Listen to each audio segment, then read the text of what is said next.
ಎಲ್ರಿಗೂ ನಮಸ್ಕಾರ. ಈಗ ಅನ್ನಿಸ್ತು ಈಗ ಆ ಕಡೆ ಎಲ್ಲರೂ ನೋಡಕ್ ಶುರು ಮಾಡಿದ್ರು ಏನೋ ನಡೀತಿದೆ ಹೀಗೆ ಅಂತ. ಇವತ್ತು ನನ್ನ ಪರಿಚಯ ಅಂತೂ ನಿಮ್ಗೆಲ್ರಿಗೂ ಇದ್ದೇ ಇದೆ, ಹೌದಲ್ಲ? ಯಾಕಂದ್ರೆ ಸುಮಾರು ಪ್ರೋಗ್ರಾಮ್ಸ್ ಬಂದು ಮಾಡೋಗಿದ್ದೀವಿ.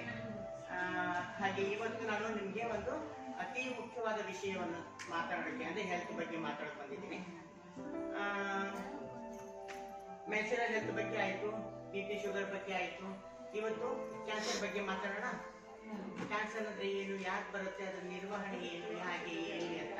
ಯಾಕಂದ್ರೆ ಎಲ್ಲ ಕಡೆ ಕೇಳ್ತಾ ಇರ್ತೀನಿ, ಅವ್ರಿಗೆ ಕ್ಯಾನ್ಸರ್ ಆಗಿತ್ತಂತೆ, ಇವ್ರಿಗೆ ಕ್ಯಾನ್ಸರ್ ಆಗಿತ್ತಂತೆ, ಹೌದಲ್ಲ? ಹಾಗಾಗಿ ನಾವು ಕ್ಯಾನ್ಸರ್ ಬಗ್ಗೆ ಇವತ್ತು ಮಾತಾಡೋಣ. ಕ್ಯಾನ್ಸರ್ ಅಂದ್ರೆ ಏನು?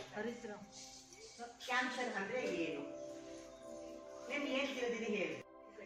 ಒಂದು ಗಡ್ಡೆ ರೂಪದಲ್ಲಿ ಫಾರ್ಮೇಶನ್ ಆಗೋದಕ್ಕೆ ನಾವು ಕ್ಯಾನ್ಸರ್ ಗಡ್ಡೆ ಅಂತ ಹೇಳ್ತೀವಿ. ಕ್ಯಾನ್ಸರ್ ಗಡ್ಡೆ ಯಾಕೆ ಉತ್ಪತ್ತಿ ಆಗುತ್ತೆ, ಯಾವ ರೀತಿ ಆಗುತ್ತೆ, ಯಾಕಾಗುತ್ತೆ? ಹಾ, ಎಸ್. ಇಲ್ಲಿ ಹ್ಯಾಬಿಟ್ಸ್ ಅಂದ್ರೆ ಈಗ ಬೀಡಿ, ಸಿಗರೇಟು, ತಂಬಾಕು ಇವರಿಗೆ ಬರುತ್ತೆ. ಇವ್ರು ಏನು ಮಾಡದೆ ಹೋದ್ರೂ ಸಹ ಬರುತ್ತೆ, ಹೌದಲ್ಲ? ಕ್ಯಾನ್ಸರ್ ಜಾಸ್ತಿ ಆಗ್ತಾ ಇದೆ. ಯಾಕಂದ್ರೆ ಒಂದು ಫಸ್ಟ್ ನಮಗೆ ಕ್ಯಾನ್ಸರ್ ಸ್ಟಾರ್ಟಿಂಗ್ ಪಾಯಿಂಟ್ ಯಾವುದು ಅಂದ್ರೆ ನಮ್ಮ ಬಾಯಿ. ನಮ್ಮ ಬಾಯಿನ ನಾವು ಸ್ವಚ್ಛವಾಗಿ ಇಟ್ಕೊಂಡಿಲ್ಲ ಅಂದಾಗ, ಅಲ್ಲಿ ಏನೋ ಡೆಪಾಸಿಟ್ ಆಯಿತು ಅಂದಾಗ ಅಲ್ಲಿ ಸಣ್ಣ ಸಣ್ಣದಾಗಿ ಒಂದು ಕ್ರಿಮಿಗಳು ಬೆಳೆಯಕ್ಕೆ ಶುರು ಆಗ್ತವೆ. ಅಲ್ಲಿನ ತೂತಾಗಕ್ಕೆ ಶುರು ಆಗುತ್ತೆ, ಅದರ ಹೊಸರಲ್ಲಿ ಗುಳ್ಳೆಗಳಾಗಕ್ಕೆ ಶುರು ಆಗ್ತವೆ. ಅದನ್ನು ನಾವು ಇಗ್ನೋರ್ ಮಾಡಿದಾಗ ಏನಾಗುತ್ತೆ ಅಂದ್ರೆ ಅದು ದೊಡ್ಡದಾಗ್ತಾ ಹೋಗುತ್ತೆ. ಎಕ್ಸಾಂಪಲ್ ಹೇಳ್ತೀನಿ. ಈಗ ಎರಡು ಪಂಗಡ ಇರ್ತವೆ ಅನ್ಕೊಳ್ಳೋಣ, ಉಗ್ರಗಾಮಿಗಳು ಮತ್ತು ಮಂದಗಾಮಿಗಳು ಅಂತ. ಕೇಳಿದ್ದೀರಾ? ಉಗ್ರಗಾಮಿಗಳು ಅಂದ್ರೆ ಅವರು ಏನೇ ಆದ್ರೂ ಹೊಡೆದಿ ಕಿತ್ಕೊಳ್ಳೋರು. ಮಂದಗಾಮಿಗಳು ಅಂದ್ರೆ ಸುಮ್ಮನೆ ಸೈಲೆಂಟ್ ಆಗಿರೋರು. ನಮ್ಮ ದೇಹದಲ್ಲಿ ಎರಡಿದ್ದಾರೆ, ಒಂದು ಮಂದಗಾಮಿ, ಒಂದು ಉಗ್ರಗಾಮಿ. ಓಕೆ, ಈ ಸಪೋಸ್ ಇಲ್ಲೇ ನಾವು ಪಾರ್ಟಿಷನ್ ಮಾಡ್ಬೇಡ. ಇಲ್ಲಿ ಎಕ್ಸಾಂಪಲ್ ಹೇಳ್ತೀನಿ. ಈ ತಾಯಿಯವರು ಸೈಲೆಂಟ್ ಆಗಿದ್ದಾರೆ, ಇದು ಒಂದು ನಮ್ಮ ದೇಹ ಅನ್ಕೊಳ್ಳಿ, ಪೂರ್ತಿ ಇದೊಂದು ದೇಹ. ಈಗ ಇವರೇ ಮಾಡಿದ್ರು ಸೈಲೆಂಟ್ ಆಗಿದ್ದಾರೆ. ಇವರಿಗೆ ಬೇಕಾಗಿರುವಂತ ಪೋಷಕಾಂಶಗಳು ನಾವೇನ್ ಮಾಡ್ತಿದೀವಿ, ಕೊರತೆ ಮಾಡ್ತಾ ಇದೀವಿ. ಇವ್ರಿಗೇನು ಕೊಡ್ತಾ ಇಲ್ಲ, ಎಲ್ಲ ಇಲ್ಲಿಗೆ ಫೀಡ್ ಮಾಡ್ತಾ ಇದೀವಿ. ಅವಾಗ ಇವ್ರಿಗೆ ಏನಾಗುತ್ತೆ ಹೇಳ್ರಿ, ಸಿಟ್ಟು ಬರುತ್ತೆ. ಇಲ್ಲಿ ಸಿಟ್ಟು ಬಂತು ಅಂದ್ರೆ ಇವ್ರು ಏನ್ ಮಾಡ್ತಾರೆ, ಅವಾಗ ಯಾಗಾದ್ರೂ ಮಾಡಿ ಕಿತ್ಕೊಳ್ಳೋಣ ಅಂತ ಕಿತ್ಕೊಳ್ಳೋಕೆ ಶುರು ಮಾಡ್ತಾರೆ. ಮಾಡ್ತೀರಾ? ಇಲ್ಲ. ಎಕ್ಸಾಂಪಲ್ ಹೇಳ್ತಿರೋದು, ಇಲ್ಲಿ ಯಾರಿಗೂ ನಾನು ಮಾಡ್ತಿಲ್ಲ, ತಿಳುವಳಿಕೆ ಕೊಡ್ತಾ ಇದ್ದೀನಿ. ಈಗ ಏನ್ ಮಾಡ್ತಾರೆ ಇವರು, ಕಿತ್ಕೋಬೇಕು ಅಂತ ನೋಡ್ತಾರೆ. ಕಿತ್ಕೋಬೇಕು ಅಂದ್ರೆ ಇವರೊಬ್ರು ಕೈಯಲ್ಲಿ ಆಗುತ್ತಾ? ಅವ್ರೇನ್ ಮಾಡ್ತಾರೆ, ಈಗ ಇಷ್ಟು ಗುಂಪಲ್ಲಿ ಯಾರು ನನ್ನ ಮಾತು ಕೇಳೋರಿದ್ದಾರೆ, ಯಾರು ವೀಕ್ ಇದ್ದಾರೆ ಅನ್ನೋದನ್ನು ಹುಡುಕ್ತಾರೆ. ಫಸ್ಟ್ ಈ ತಾಯಿನ ಹುಡುಕ್ತಾರೆ. ಈ ತಾಯಿನ ಹುಡುಕ್ದಾಗ ಈ ತಾಯಿಗೂ ಬೇಸಕ್ಕೆ ಇಲ್ಲೂ ಸ್ವಲ್ಪ ನಂಗೆ ಜಾಸ್ತಿ ಸಿಗುತ್ತೆ ಅಂತ ಹೇಳ್ಬಿಟ್ಟು ಇವ್ರ ಮೇಲೆ ಶಿಫ್ಟ್ ಆಗಿ ಇವ್ರ ಕಡೆ ಬರ್ತಾರೆ. ಇಲ್ಲಿಂದ ಶಿಫ್ಟ್ ಆದ್ರೆ ಇವ್ರ ಸ್ಟ್ರೆಂತ್ ಸ್ವಲ್ಪ ಜಾಸ್ತಿ ಆಯ್ತು. ಹಾಗೆ ಇನ್ನೇ ಒಂದ್ 2-3 ಜನ ನೋಡ್ತಾರೆ, ಯಾರು ಜಾಸ್ತಿ ಗಟ್ಟಿಯಾಗಿ ಮಾತಾಡೋರು, ಯಾರು ನನ್ನ ಜೊತೆಲಿ ಇರೋರು ಅಂತ ಇವರು ಆಲ್ರೆಡಿ ಡಿಸೈಡ್ ಮಾಡ್ತಾ ಇರ್ತಾರೆ. ಇನ್ನೊಂದಿಬ್ಬರಿಗೆ ಅಂತ ಹೇಳ್ಕೊಡ್ತಾರೆ. ಹೇಳ್ಕೊಂಡಾಗ ಇವರು ಗ್ರೂಪ್ ಏನಾಗ್ತಿದೆ, ಗ್ರಾಜುಯಲಿ ದೊಡ್ಡದಾಗ್ತಾ ಇದೆ. ಆಮೇಲೆ ಇನ್ನೂ 4 ಜನಕ್ಕೆ ತಗೊಳ್ತಾರೆ, ಇನ್ನೂ ದೊಡ್ಡದಾಯ್ತು.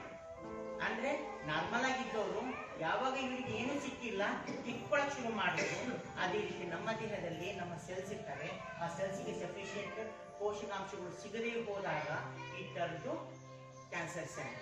ಈ ಕ್ಯಾನ್ಸರ್ ಸೆಲ್ ಏನ್ ಮಾಡುತ್ತೆ, ಇದು ಒಂದಲ್ಲ, ಇದು ಜೊತೆಲಿ ಎಲ್ಲ 4-5 ಸೆಲ್ಸ್ ಅವ್ರಿಗೆ ಇವರಿಗೆಲ್ಲ ಕೂತ್ಕೊಂಡು ಒಂದು ಮಾಸ್ ಆಗುತ್ತೆ. ಈ ಮಾಸಿಗೆ ನಾವು ಕ್ಯಾನ್ಸರ್ ಅಂತ ಹೇಳ್ತೀವಿ.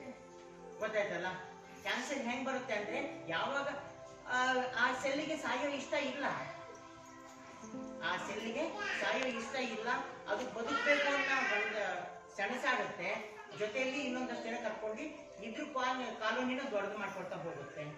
ಇದು ದೊಡ್ಡದಾದಂಗೆ ನಾವು ಹೇಳ್ತೀವಲ್ಲ, ದೇಹದಲ್ಲಿ ಒಂದ್ ಸಣ್ಣದ ಕ್ಯಾನ್ಸರ್ ಇತ್ತು, ಬರ್ತಾ ದೊಡ್ಡದಾಯ್ತು, ಬರ್ತಾ ಪೂರ್ತಿ ಬಾಡಿಗೆ ಬಂದ್ಬಿಡ್ತು.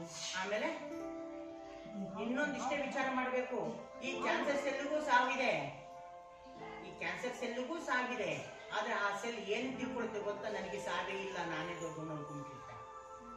ಎಲ್ಲಾದ್ರೂ ಕಬಳ್ಕೊಳ್ಳುತ್ತೆ, ಆಮೇಲೆ ಒಂದೇ ಸರಿ ಹೋಗ್ಬಿಡುತ್ತೆ. ಹೌದಲ್ಲ, ತಗೊಂಡೇ ಹೋಗ್ಬಿಡುತ್ತೆ.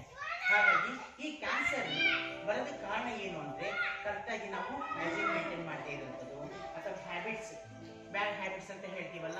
ಒಂದು ಟೊಬ್ಯಾಕೊ ಚೂಯಿಂಗ್, ತಂಬಾಕು ತಿಂತಾರಲ್ಲ, ತಂಬಾಕು ಅಥವಾ ಗುಟ್ಕಾ, ಖೇಣಿ, ಪಾನ್ ಮಸಾಲ, ಬಹಳಷ್ಟು MRD ಅಂತೆ, ARD ಅಂತೆ, ಏನೋ ನಮಗೆ ಹೆಸರು ಗೊತ್ತಿಲ್ಲ, ಸುಮಾರು ಇಲ್ಲಿ ಅಂಗಡಿ ಸಿಕ್ಕಿರ್ತಾರೆ.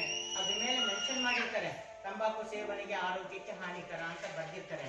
ಅದು ಬರ್ದಿದ್ರು ಅದನ್ನ ಇಗ್ನೋರ್ ಮಾಡ್ಬಿಟ್ಟು ಸುಮ್ಮನೆ ತಿಂತಾ ಇರ್ತಾರೆ. ಗೊತ್ತಾಯ್ತಲ್ಲ, ತಂಬಾಕು ತಿನ್ನೋರ್ಗೂ ಬರುತ್ತೆ, ತಂಬಾಕು ತಿನ್ನೋರ್ಗೂ ಬರುತ್ತೆ. ಹೌದು ಬಂದಿರುತ್ತೆ. ಯಾಕಂದ್ರೆ ಅವರು ಕರೆಕ್ಟಾಗಿ ಹೈಜೀನ್ ಮೇಂಟೈನ್ ಮಾಡಿರಲ್ಲ. ಮತ್ತೆ ಇನ್ನೊಂದು, ನಾವು ಆಹಾರನ ಹೆಂಗ್ ತಿನ್ಬೇಕು ಅಂದ್ರೆ 32 ಬಾರಿ ಅಗಿಬೇಕು. ನಾವು ಚೆನ್ನಾಗಿ ಅಗದಿ ನುಂಗಬೇಕು. ಅದೇ ನಾವೇನ್ ಮಾಡ್ತೀವಿ, ನುಂಗಿ ಅಗ್ದು ಬಿಡ್ತೀವಿ, ಅದು ಡೈಜೆಷನ್ ಆಗಲ್ಲ ಸರಿಯಾಗಿ. ಹಾಗಾಗಿ ಹೊಟ್ಟೆ ಒಳಗೆ ಹೋಗಿ ಅದು ಬೇರೆ ರೀತಿನೇ ಪ್ರಭಾವ ಬೀರುತ್ತೆ. ಇನ್ನೊಂದು, ನಮ್ಮ ದೇಹದಲ್ಲಿ ಕೆಲವು ಕಾಯಿಲೆಗಳು ಉಂಟಾಗ್ತಿರ್ತವೆ. ಆ ಕಾಯಿಲೆಗಳಿಗೆ ಕಾರಣ ಏನು ಅಂದ್ರೆ ನಾವು ತಗೊಳ್ಳುವಂತ ಆಹಾರ ಆಗಿರ್ಬೋದು. ಹಾ ಹೇಳಿಮ್ಮ, ಏನು ಹೇಳ್ತಿದ್ರಿ? ಹಾ ಇಲ್ಲ, ಇದು ತಿಳ್ಕೊಳ್ಳೋದ್ರಲ್ಲಿ ತಪ್ಪೇನಿಲ್ಲ, ಯಾರಾದ್ರೂ ತಿಳ್ಕೋಬಹುದು, ತೊಂದರೆ ಏನಿಲ್ಲ. ಗುಟ್ಕಾ ತಿನ್ನೋರಿಗಷ್ಟೇ ಅಲ್ಲ, ಗುಟ್ಕಾ ತಿಂದೆ ಇರೋರಿಗೂ ಸಹ ಕ್ಯಾನ್ಸರ್ ಬರುತ್ತೆ. ಇನ್ನೊಂದು ಕ್ಯಾನ್ಸರ್ ಬರೋದಕ್ಕೆ ಇನ್ನೊಂದು ಕಾರಣ ಏನು ಗೊತ್ತಾ, ನಾವು ತಿನ್ನುವಂತ ಜಂಕ್ ಫುಡ್ ಗೊತ್ತಲ್ಲ, ಪಾನಿಪುರಿ, ಗೋಬಿ ಮಂಚೂರಿ, ಅದ್ರಲ್ಲಿ ಹಾಕಿರುವಂತ ಕೆಮಿಕಲ್. ಒಂದು ಸ್ಟೋರಿ ಹೇಳ್ತೀನಿ, ಕರೆಕ್ಟಾಗಿ ಕೇಳ್ಕೊಳ್ರಿ. ಕೇಳ್ತೀರಲ್ಲ?